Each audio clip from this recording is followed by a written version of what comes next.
Здрасте. С возвращением в новый ролик.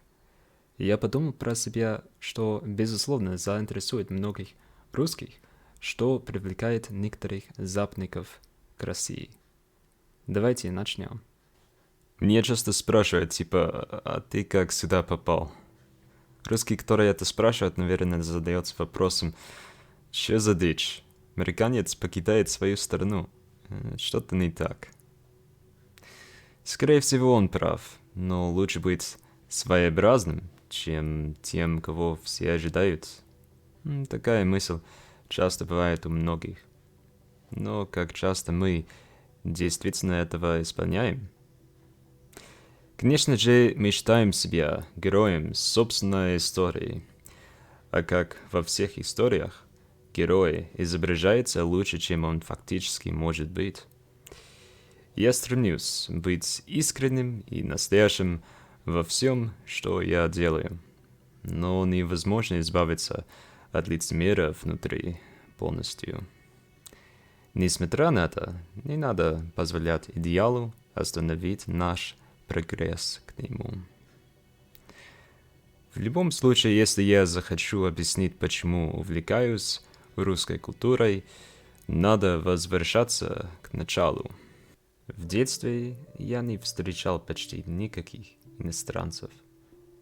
Имеется в виду, со словом «иностранец» тот, кто, по крайней мере, немножко вырос в другой стране. Иммигрант, который провел всю жизнь в Америке, не считается, даже если он говорит на другом языке с родителями. И большинство таких в США даже родились там. Я был в Италии, когда мне было 9-10 лет. Интересно, что один из первых иностранцев, с которым я подружился, был русский. Его семья переехала из Питера, насколько я помню. Мне было 10 лет, когда мы познакомились друг с другом. Он жил недалеко от моего дома. Думаю, что моя мама встретила его мама однажды у них дома, в то время как они продавали их разные домашние вещи. Ведь эта русская семья собралась вернуться в Россию. Мы встречались время от времени в течение следующих нескольких месяцев до того, как он в конце концов уехал навсегда. Я не совсем помню то, что он мне рассказывал про его родную страну. Одна память приходит мне в голову. Он сказал, что район, в котором он жил, охранялся мужчинами с оружием. Для американского мальчика это звучало как бы в каком-то фильме. Конечно, есть много тех, у кого есть оружие в США. И я даже начал недолго после этого сам стрелять от ружья и дробовика. Несмотря на это, мне показалась идея России, что эта далекая страна забита безопасностью и, может, приключениями. Даже в детстве я любил истории про приключения. Помню, как я читал книжки про Индиану Джонса и его путешествия. После фильмов были написаны несколько маленьких романов, в которых можно принимать свои решения, чтобы определить собственный конец. Как многие мальчики, я мечтал о поездках в глуши, куда никто не хочет, где неизвестность ждет. И, конечно, если конфликт будет, еще лучше. Тогда есть что-то преодолеть, а потом можно рассказывать об этом. За следующие годы я встречал больших иностранцев, когда я был в Италии, например. Но кроме таких коротких поездок, дома было мало очень интересных экзотических вещей. Когда мне было 16 лет, мы с семьей путешествовали по Восточному Средиземному морю. Мы посетили Грецию, Турцию, Израиль, Палестину и Египет. Такие места, где огромно известные события в истории произошли, лежали у меня под ногами. Я стоял, более или менее, где Леонид вел войска, где Павел проповедовал философам Афины, где Иисус умер, где Давид бежал от Сола, где трудились тысячи рабочих при сооружении великих пирамид. Это был такой офигенный опыт. Я влюбился в такой образ жизни. Лучше не мечтать о далеких местах и недостижимых делах. Лучше просто заниматься тем, что надо, чтобы поехать туда и сделать это. Мы с семьей переехали из штата Коннектикут в штат Мичиган. До того, как я начал учиться в 11 классе, я реально ненавидел это.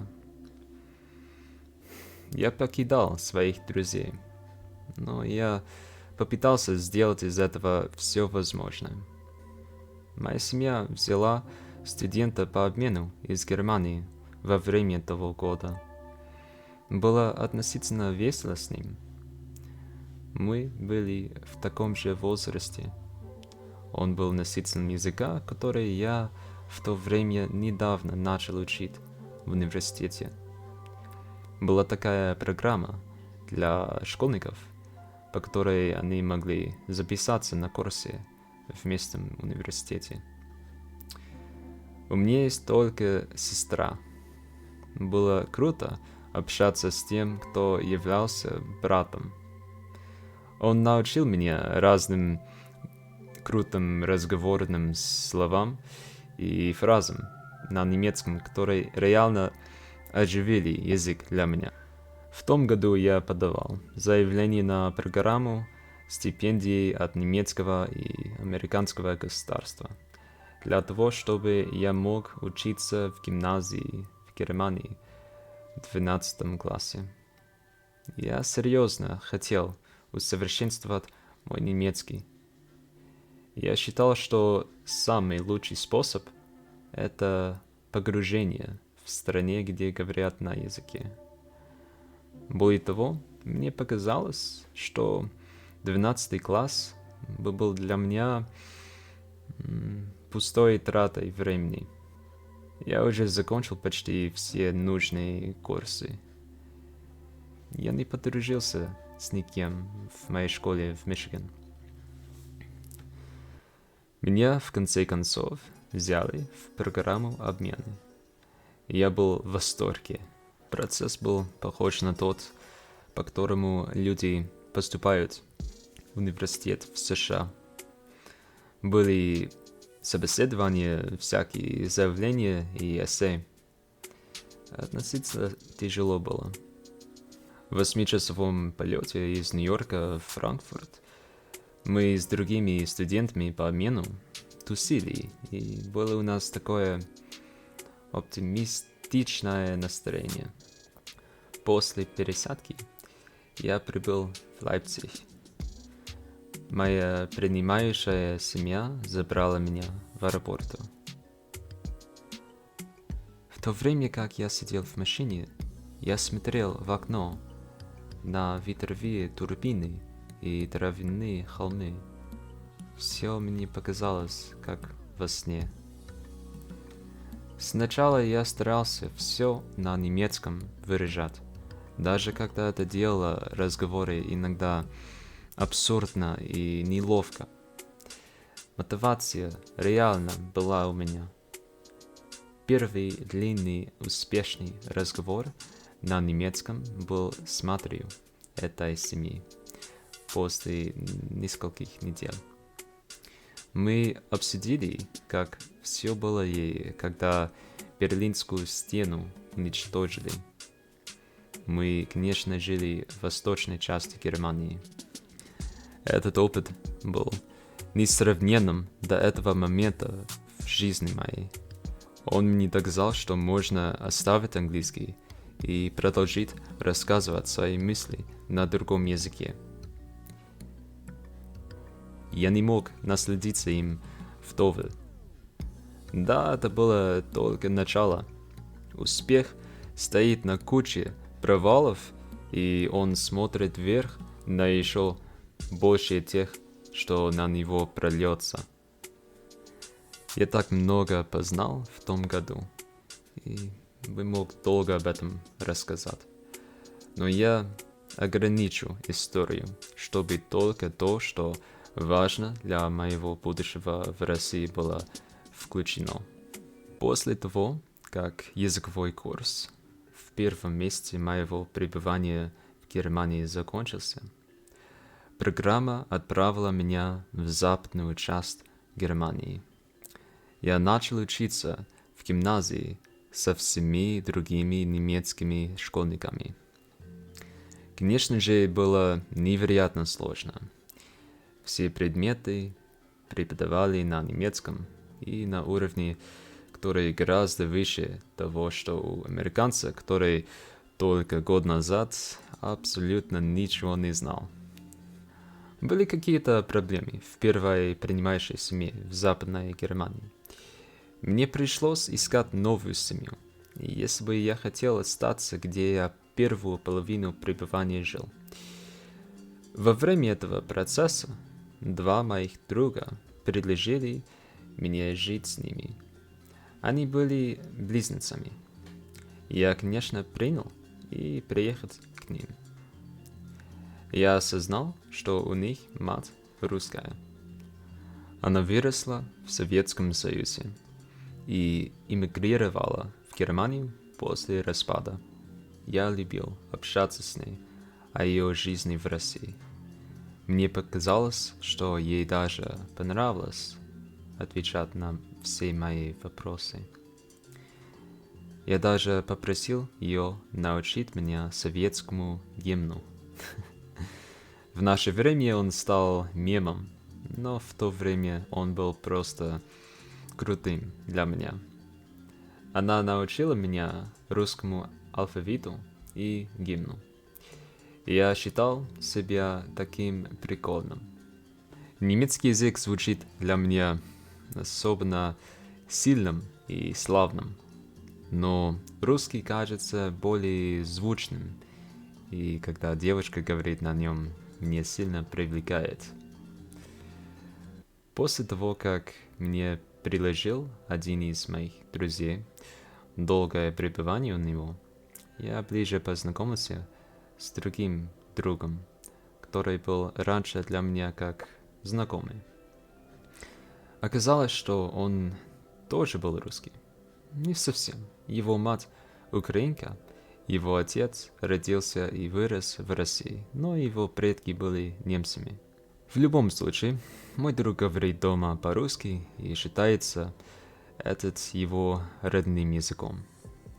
Он с семьей приехали в Германию, когда ему было 4 года. Я проводил с ним каждый свободный момент в школе. Иногда во время обеда мы ходили к нему дома и ели то, что его мать готовила. Я слышал, как они говорили по-русски, и это как-то показалось мне очень соблазнительно, и как будто бы я был дома, но немножко по-другому. Он научил меня разным основным словам, например, идти и как спрягать его. Мы ходили с ним в церковь.